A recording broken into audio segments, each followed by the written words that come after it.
গোপাল, হাসছে গোপাল। যুগের পরে যুগ কেটে যায়, মানুষ তাকে ভোলে না।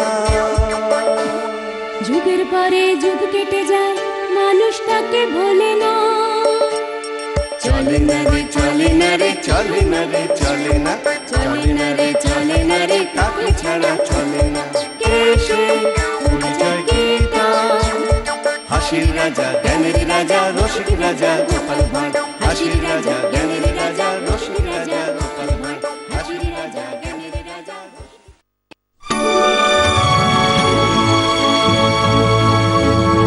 আচ্ছা রানী, বলো তো আজকের দিনটা কি জন্য স্মরণীয়? কি জন্য স্মরণীয়? আরে ভাবো ভাবো, ভালো করে ভেবে বলো, দেখি তোমার কি রকম স্মরণ শক্তি। দাঁড়াও দাঁড়াও, একটু ভাবতে দাও। হ্যাঁ হ্যাঁ, মনে পড়েছে। যদিও তখন আমাদের বিয়ে হয়নি, তবু তোমার মুখ থেকেই যেন শুনেছিলাম আজকের দিনেই তুমি কৃষ্ণনগরে সিংহাসনে বসেছিলে। ঠিক রানী, একেবারে ঠিক। আজ থেকে 25 বছর আগে এই দিনেই আমি কৃষ্ণনগরের রাজা হয়েছিলাম।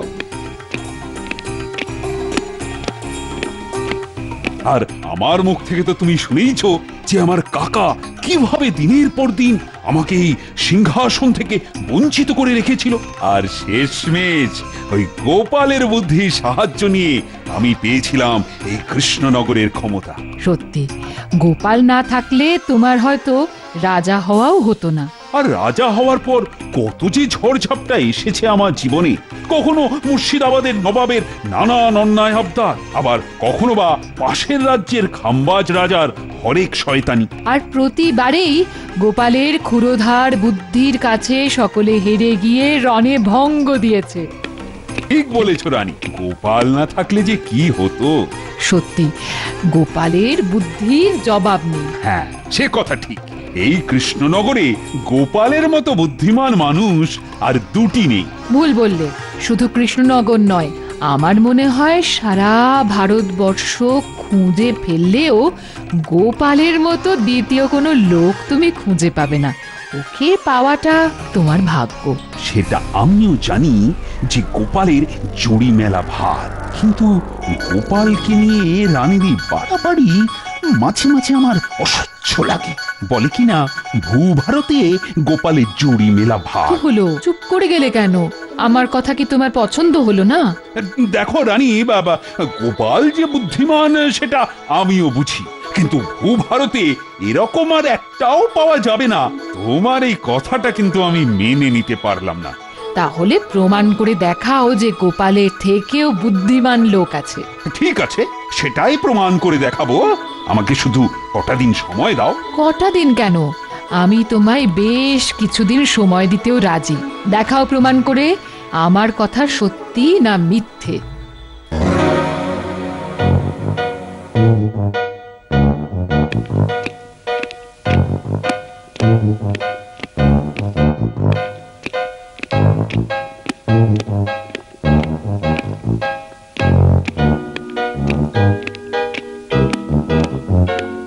আমায় ডেকেছেন মহারাজ?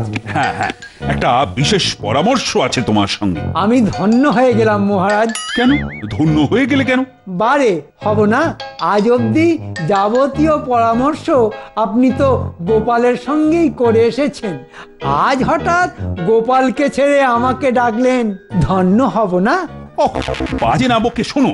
বুদ্ধি খাটিয়ে অনুসন্ধান করে এমন একটা লোককে খুঁজে বের করতে হবে যার বুদ্ধি হবে গোপালের থেকেও বেশি।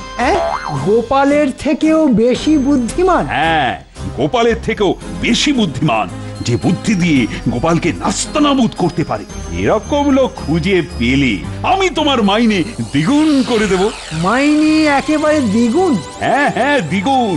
ঠিক আছে, আমি আজ থেকেই কাজে লেগে পড়ছি। রে বাবা রে, আমার কি কপাল রে বাবা! হ্যাঁ, একেই বলে কপালের নাম গোপাল। আমি তাহলে আসছি মহারাজ। কিরে বটা ঘটা, গোপালকে বুদ্ধি দিয়ে জব্দ করতে পারবি তো? পারলে মহারাজের কাছ থেকে অনেক পুরস্কার পাবি। মাফ করুন মন্ত্রী মশাই, হ্যাঁ, মহারাজের কাছ থেকে ওই পুরস্কারের লোভে গোপালের সঙ্গে টক্কর দিতে গেলে আমার ওই কাঁচা খোঁচা সব খুলে ছেড়ে দেবে। হ্যাঁ, বুঝতে পেরেছি তুই একটা ঢ্যাঁড়স। তা বটা, তোর তো খুব কুটবুদ্ধি। পারবি গোপালকে হারাতে? একবার ভেবে দেখ, যদি তাকে হারাতে পারিস তাহলে মহারাজকে বলে করে আমি তোকে গোপালের জায়গায় বসিয়ে দেব। আগে গোপালকে জব্দ করতে তো খুব ইচ্ছে করে, কিন্তু কি করে পারবো বলুন তো? গোপালের সামনাসামনি হলেই যে আমার সব কুটবুদ্ধি ফুট করে উড়ে যায়। ও হচ্ছে একটা বুদ্ধির দেওয়াল, কখন যে কোন দিক দিয়ে কার ঘাড়ে হেলবে কে বলবে? না না মন্ত্রী মশাই, ও আপনি যতই মন্ত্রিত্বের লোভ দেখান না কেন, ওসব জব্দ করার মধ্যে আমি নেই।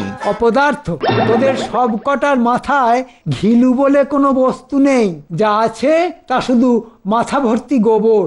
যা, দূর হয়ে যা, দূর হয়ে যা চোখের সামনে থেকে। ঠিক আছে যাচ্ছি, তবে অনুমতি পেলে যাওয়ার আগে একটা কথা বলতে চাই। বল। আমাদের মাথায় যখন গোবর, তখন নিজে একবার চেষ্টা করে দেখুন না। আমি পারলে কি আর তোদের ডাকতাম? তাহলে আপনার মাথাতেও গোবর আছে বলুন। শুধু গোবর নয়, একেবারে ওই ষাঁড়ের গোবর। কি এত বড় কথা? আমার মাথায় গোবর? দাঁড়া দেখাচ্ছি। ওরে ঘটা, পালা পালা পালা, উই বাবা রে বাবা।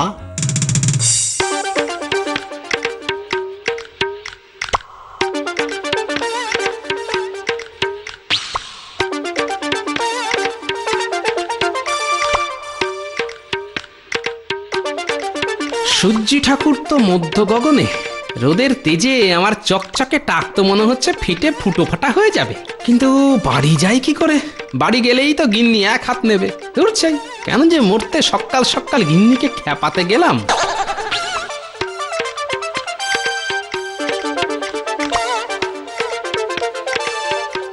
হেরি, বটা ঘটা এরকম ছুটতে ছুটতে আসছে কেন? ওদের বাড়িতেও কি হাওয়া গরম? না, গাছের আড়ালে গিয়ে ওদের কথাবার্তা শুনতে হচ্ছে। কি ঝকমারি বলতো? হ্যাঁ, বাড়িতে ডেকে নিয়ে গিয়ে বলে কিনা গোপালকে জব্দ করতে হবে। হ্যাঁ, মাথা মোটা মন্ত্রীটা কি বোঝে না যে গোপালকে জব্দ করা অত সোজা না? হ্যাঁ, গোপালকে জব্দ করা যেন ওই ছেলের হাতের মোয়া। আরে মাথা মোটা মন্ত্রী, তুই নিজেই তো গোপালকে জব্দ করতে গিয়ে কতবার নাস্তানা বোধ হয়েছিস। হ্যাঁ, মনে নেই? মনে নেই? চল চল, আর বাজে কথা না বাড়িয়ে বাড়ি যাই। বাড়ি খিদেতে পেটের মধ্যে যেন চুঁচুই চুঁচুই করছে। তাই চল চল। তাহলে এই ব্যাপার। আমাকে জব্দ করার জন্য ফন্দি ফিকির আঁটা হচ্ছে। দাঁড়াও মন্ত্রী, তোমার হচ্ছে।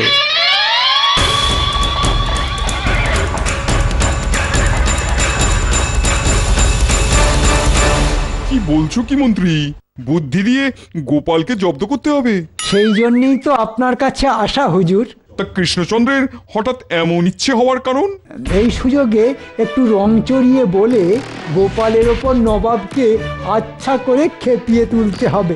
কি বলবো কি হুজুর, ঘটে একটু ঘিলু আছে বলে গোপালের আজকাল দিমাগ খুব বেড়ে গেছে। কিরকম কিরকম? আমরা তো কোন ছাড়, মহারাজকে পর্যন্ত মানুষ বলে মনে করে না। হ্যাঁ, যখন ইচ্ছে রাজসভায় আসে, আবার যখন ইচ্ছে চলে যায়। মহারাজ কিছু বলতে গেলে বলে বোকাদের রাজসভায় সেই একমাত্র বুদ্ধিমান। তাই নিরুপায় হয়ে গোপালের দিমাগ ভাঙতে মহারাজ আপনার শরণাপন্ন হয়েছেন। না না না না, এসব একেবারেই চলতে দেওয়া যায় না। গোপালের বুদ্ধির দিমাগ ভাঙতেই হবে। যাক, নবাবকে তাহলে গোপালের বিরুদ্ধে আচ্ছা রকম তাতিয়ে দেওয়া গেছে। শুনলে তো উজির, এবার কিছু একটা বলো। আমি আর কি বলবো নবাব বাহাদুর? কিছুই যখন বলতে পারবে না, তখন ধরা চুরো পড়ে উজির সেজে বসে থাকা কেন? ভরা চুরোর খোটাই যখন দিলেন, তখন আমিও আপনাকে একটা সৎ পরামর্শ দিতে চাই। জাহাপানা, আমার মনে হয় গোপালের বুদ্ধি মতো এটা কৃষ্ণচন্দ্রের একটা চাল। কি বলছো কি? এটা কৃষ্ণচন্দ্রের চাল? চাল নয়, কৃষ্ণচন্দ্র আর গোপালের ভাব ভালোবাসা আপনি জানেন না? হ্যাঁ, দুজনে তো মানে যাকে বলে ওই হরিহ মানে আত্মা হরিহর, মানে মাথা আর ধর, ধর আর মাথা। তা ধর করতে চায় মাথাকে জব্দ, এটা আপনি বিশ্বাস করতে বলেন? হ্যাঁ, কথাটা মন্দ বলনি উজিত। তাই তো এটা নিশ্চয়ই গোপালের পরামর্শে কৃষ্ণচন্দ্রের একটা চাল। আর আর আর আর আর ওই চালে একবার আপনাকে জড়িয়ে দিতে পারলেই গোপাল আবার আপনাকে বোকা বানিয়ে গোহারান হারিয়ে দিতে পারবে। হ্যাঁ, এই মরেছে, এ তো উল্টো বুঝলিরাম হয়ে যাচ্ছে দেখছি। নবাবের যেরকম মাথা গরম, তাতে তাতে না আমাকেই আবার। উজিত, আমার তলোয়ারটা কোথায়? এক্ষুনি নিয়ে আসছি জাহাপানা। কেন কেন জাহাপনা? তরোয়াল দিয়ে কি করবেন? গোপালকে কাটবেন? গোপালকে তো পরে কাটবো, তার আগে তলোয়ারের এক কোপে তোমার মাথা থেকে ধরটা করে আলাদা করে দেবো। বললি আজ সকালে আমার সঙ্গে মশকরা করতে এসেছো? ওরে বাবা, এ তো যত দোষ নন্দ ঘোষ হয়ে গেল। চাচা, আপন প্রাণ বাঁচা, বাঁচা, আপন প্রাণ বাঁচা।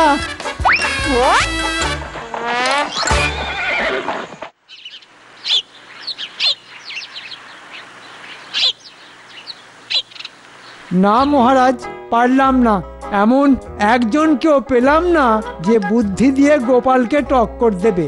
বটা ঘটা এমনকি খোদ নবাব অবধি গোপালের নাম শুনে হাত গুটিয়ে নিল। বুঝতে পেরেছি, তুমি আসলে একটা অকর্মা ঢেঁকি। শুধু অকারণে গোপালের পেছনেই লাগতে পারো, কিন্তু বুদ্ধির জোরে গোপালকে জব্দ করার জন্য আসল কাজের কাজ কিছুই করতে পারো না। যাও যাও, দূর হয়ে যাও আমার সামনে থেকে।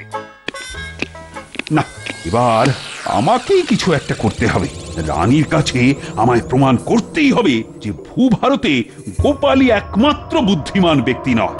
হাই, কে আছো? আজ্ঞা করুন মহারাজ। এক্ষুনি সেনাপতি, রাজজ্যোতিষী, রাজপণ্ডিত, রাজবৈদ্য আর সভা কবিকে আমার ঘরে ডেকে নিয়ে এসো। গিয়ে বলো যে এক বিশেষ আলোচনা আছে।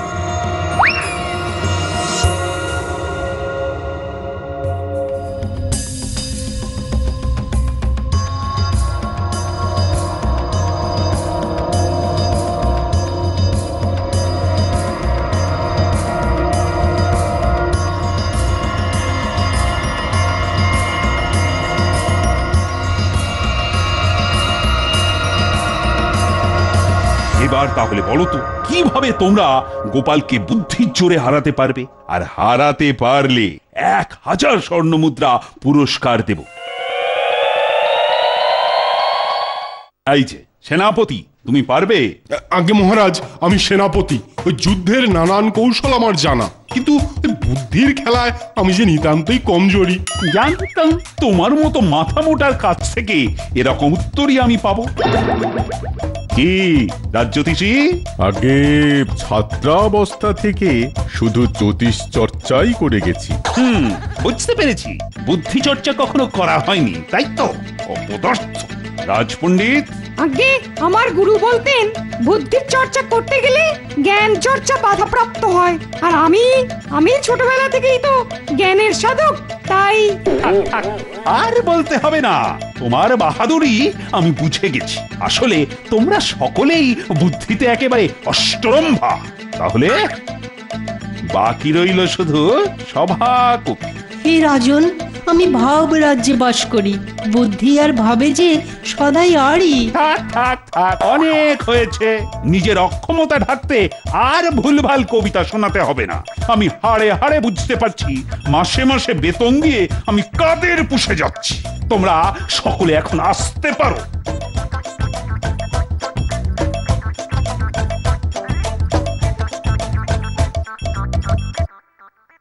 কি মহারাজ, গোপালের থেকেও বুদ্ধিমান লোক খুঁজে পেলে?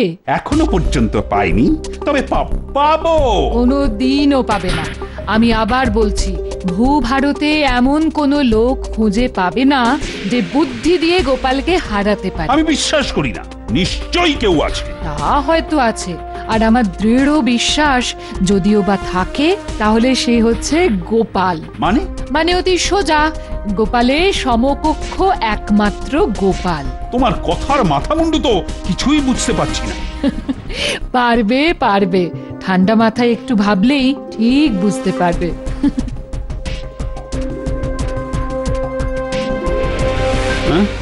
রানী কি সব বলে গেল? গোপালের সমকক্ষ একমাত্র গোপাল? হ্যাঁ, মানে তার মানে গোপালের তুলনা গোপাল? বুঝতে পেরেছি রানীর কথার মানে এবার আমি বুঝতে পেরেছি। আজ্ঞা করুন মহারাজ। যাও যাও যাও, গোপালকে ডেকে আনো তো।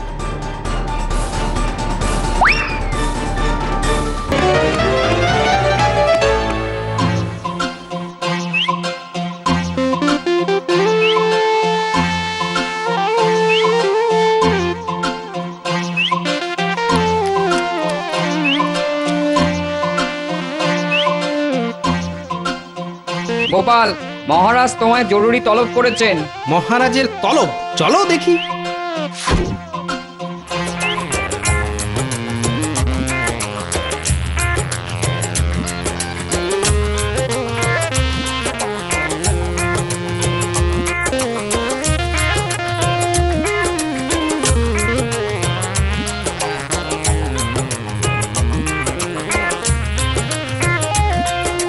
মহারাজের জয় হোক। ডেকেছিলেন মহারাজ? হ্যাঁ, শোনো গোপাল, সকলে বলে তুমি নাকি কৃষ্ণনগরের সব থেকে বুদ্ধিমান লোক। তা বলে বই কি। তোমার রানীমার ধারণা ভূভারতে নাকি তোমার মতো বুদ্ধিমান লোক আর নেই। রানীমা বুদ্ধিমতী, তাই তো বুদ্ধিমানের কদর বোঝেন। থামো, বাজে বক বক না করে যা বলছি সেটা মন দিয়ে শোনো। বুদ্ধিতে তোমার সমকক্ষ একজন লোক আমি পেয়েছি। এখন বুদ্ধির পরীক্ষায় তাকে যদি হারাতে পারো তাহলে তোমার চাকরি থাকবে, আর না পারলে কি হবে বুঝতে পারছো তো? বুঝতে পেরেছি মহারাজ। এবার বলুন সেই বুদ্ধিমান লোকটা কে, কোথায় তার বাড়ি? এই কৃষ্ণনগরেই তার বাড়ি। কৃষ্ণনগরে? আচ্ছা মহারাজ, তার নাম? তার নাম গোপাল ভাঁড়। তা কৃষ্ণনগরের গোপাল ভাঁড় তো আমি। তার মানে আপনি বলতে চাইছেন আমাকে আমার নিজের সঙ্গে বুদ্ধির লড়াই করতে হবে? ঠিক তাই। আর এই লড়াইতে যদি জিততে পারো তাহলেই তোমার চাকরি থাকবে, আর না হলে দূর হয়ে যাবে আমার রাজসভা থেকে। কথাটা মাথায় ঢুকেছে? কিন্তু কোনো কিন্তু নয়, তোমাকে 3 দিন সময় দিলাম। 3 দিন পর রাজসভায় এসে ফলাফল জানাবে। যাও, এখন তুমি আসতে পারো, যাও।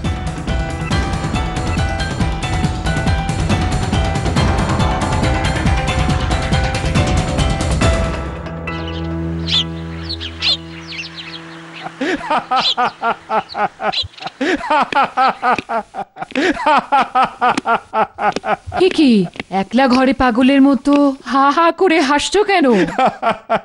রানী, তুমি বলেছিলে না গোপালের সমকক্ষ একমাত্র গোপাল? হ্যাঁ, বলেছিলাম তো। তাই গোপাল বনাম গোপালকে এবার লড়িয়ে দিলাম। দেখি এবার বুদ্ধি দৌড়ে কে হারে আর কে জেতে। তবে এমন চাল চেলেছি না যে গোপাল আর মুখ দেখাতে রাজসভায় আসবে না। আমি বলছি আসবে, পাল্টা চাল দিতে ঠিক আসবে, কারণ ওর নাম গোপাল।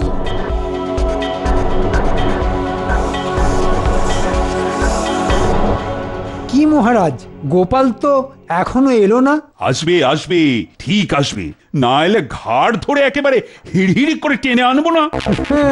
বাবা, খোদ মহারাজের খপ্পরে পড়েছে। এবার বেটা বুঝবে কত ধানে কত চাল। আচ্ছা, ওই গোপালের উপর মহারাজ হঠাৎ করে এমন খাপ্পা হয়ে উঠলেন কেন বলুন তো? হ্যাঁ, কি জানি বাবা, মহারাজের মাথায় কখন যে কি খেয়াল চাপে। আরে এসো এসো গোপাল চন্দ্র, তা গোপাল বনাম গোপালের লড়াইয়ের কি খবর? তুমি জিতলে না সে জিতলো? সেই জিতলো মহারাজ। আসলে কোনো লড়াইয়ের মধ্যে না গিয়ে সে আমাকে বোকা বলে হেঁটা দিয়ে চলে গেল মহারাজ। কেন কেন কেন হেঁটা দিয়ে চলে গেল কেন? আমি বোকা বলে। তুমি বোকা? বোকা নই। বোকা না হলে এতদিন আপনার সেবা করে এসেছি। তার মানে আজ পর্যন্ত আপনি যতবার বিপদে পড়েছেন ততবার আমি বুদ্ধি দিয়ে আপনাকে বিপদ থেকে বাঁচিয়েছি। হ্যাঁ, এই কথাও অস্বীকার করছি না। এই আপনার মুখের কথা মহারাজ, মনে মনে আপনি আমাকে সহ্যই করতে পারেন না। আমার আপনাকে বিশ্বাস করা ঠিক হয়নি মহারাজ। এই 3 দিন নিজের সঙ্গে নিজে লড়াই করতে করতে আমার চোখ খুলে গেছে মহারাজ। আমাকে বোকা বলে, আমাকে অন্ধ বলে আমার ভেতরের সেই গোপাল আমাকে হারিয়ে দিয়েছে মহারাজ। জীবনে এই প্রথম আমি পরাজয় স্বীকার করলাম। তাহলে আমায় বিদায় দিন মহারাজ। জানা বাবা, এত কথা না বলে মানে মানে বিদে হ। আমিও দুহাত ভরে কামিয়ে নি। না না গোপাল, তুমি ভুল বুঝছো। তুমি না থাকলে নবাব কবেই আমার রাজ্য কেড়ে নিত। তুমি আমার সব। এইবার দেখুন মহারাজ, আপনাকে কেমন জব্দ করি। কি গোপাল, হাত চুপ করে আছো কেন? বলো। আরে তুমি চলে গেলে আমি কার ভরসায় রাজ্য পার চালাবো? এই তো আমার সভাসদদের ছিলি। কেন মহারাজ? সেই গোপালের ভরসায় চালাবেন যে আপনার এতদিনের চেনা এই গোপালকে হারিয়ে দিয়েছে। তাই বলো। যাক বাবা, বাঁচালে। তবে মহারাজ, আমাকে যা বেতন দেন সেই বেতনে তো ওই গোপাল থাকবে না মহারাজ। তাহলে কত দিতে হবে? দ্বিগুণ বেতন। নয়, হ্যাঁ দিলে রাখুন, না হলে ছেড়ে দিন। এ বাবা, এই তো তুমি আমায় বড্ড জব্দ করলে গোপাল। বলেছিলাম না, গোপালের সমকক্ষ একমাত্র গোপাল। কেন যে শুধু মুধু ওর সঙ্গে লাগতে যাও? এখন হলো তো, ভালো মানুষের মতো গোপালের বেতন এবার দ্বিগুণ করে দাও।